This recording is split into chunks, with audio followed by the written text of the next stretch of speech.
Hello guys! Hello! Ito ay para sa lahat ng Aquarius, welcome!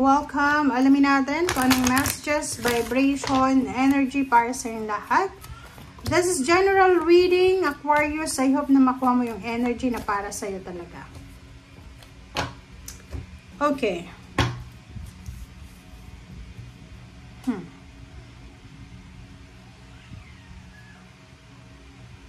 First two cards natin, ang unang baraha mo, sinasabi ng barahan na take charge of this situation from Moses.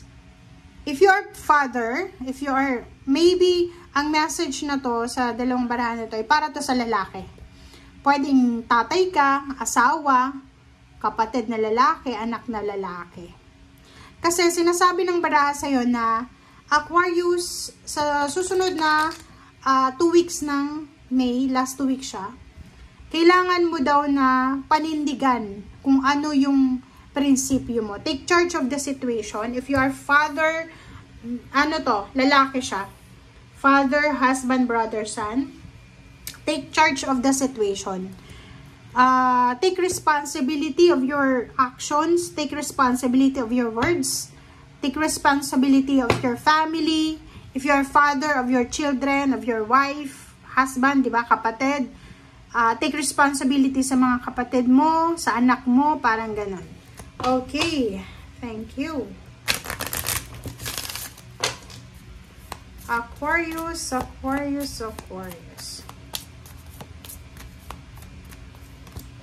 Okay, achievement. Wow.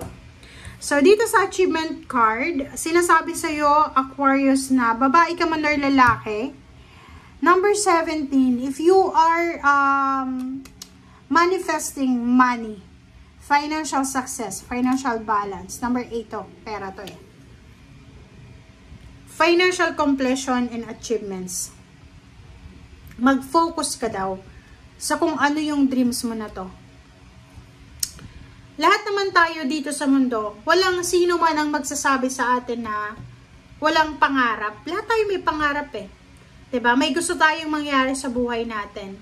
So, this card ay nagsasabi sa'yo na kailangan nating mag-focus. Kung pera yung gusto nating ma-achieve, maging masipag tayo.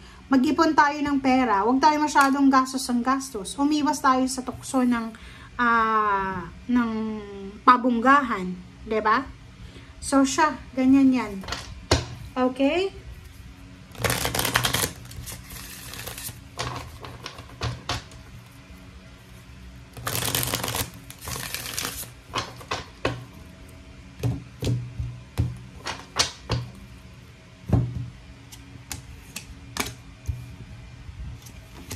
Okay, first 3 cards sa third deck natin. 7 of Pentacles, King of Wands, and the Empress. So, di ba kakasabi ko lang, parang ulitin ulit natin. Sinasabi ng baraha sa'yo dito na kung ano man ang gusto mong simulan, kung ano man ang gusto mong mangyari, achievements, di ba?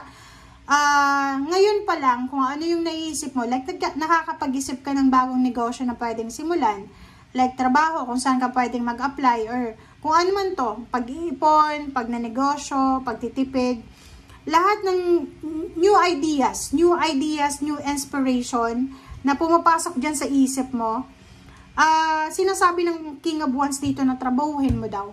Trabahuhin natin, and wag tayong maghihintay na parang naghihintay tayo sa swerte.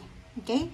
Kasi sa panahon ngayon, wala nang swerte-swerte. Ang swerte ngayon is kaakibat yan ng tiyaga, ng hard work.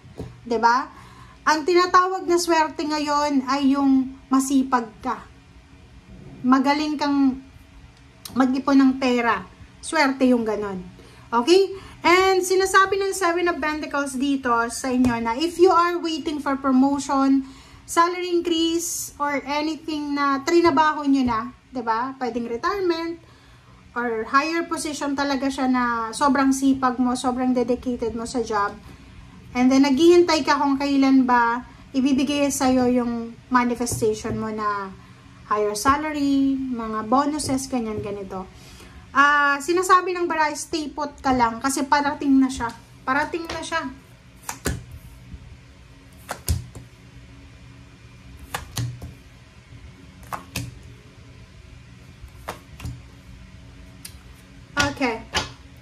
Sa ilalim mo, 7 of Cups. Nakikita natin dito yung travel plans, relocation para sa mga Aquarius.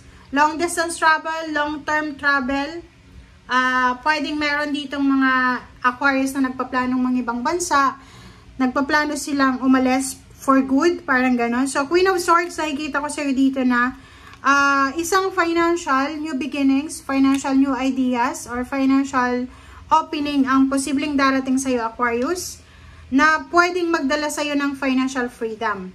Kaso lang, meron tayo ditong isang, masasabi mong Capricorn or any zodiac sign na pwedeng temptation siya. Siya yung mag-hold back sa'yo.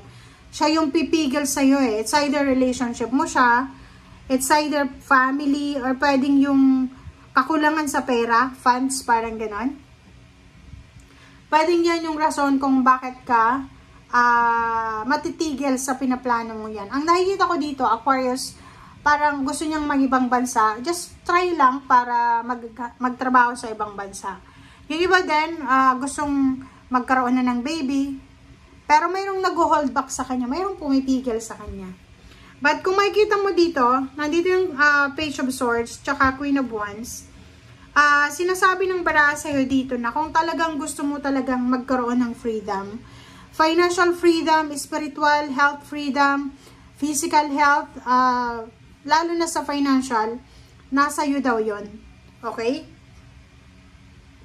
Kaya nga sinasabi sa'yo dito ng first card na take charge of the situation, of this situation. Kasi, kahit sabihin naman ng baraha dito na, uy, ganito ang gawin mo, ganyan, ganyan, eto yung guidance sa'yo. Pero kung mismo tayo, yung hindi tayo marunong sa sarili natin, diba? Walang self-discipline, or walang, kung yun, disiplina sa sarili, or kung ano man ang wala tayo, talagang hindi natin yun makukuha kung anong gusto natin. Kaya nga sabi sa'yo dito, trabahuin natin.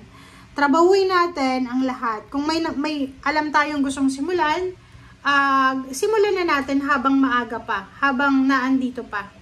Okay? Yung Empress na yan, sinasabi ng barahan na take care of your family, take care of your parents, lalo na sa mother mo kung buhay pa. Take care of your wife kung lalaki ka. Take care of woman, diba? Women. Sa pamilya, sa loob ng trabaho, sa loob ng business. Alagaan nyo yung mga babae na yan. Meron dito sigurong, may Aquarius na, pero matagal niya itong, gusto niyang makuha to sa baby. Baby, unexpected baby, pregnancy, unexpected love life, ang pwedeng umusbong, mag-blossom sa'yo. So, congratulations. Thank you guys. Bye!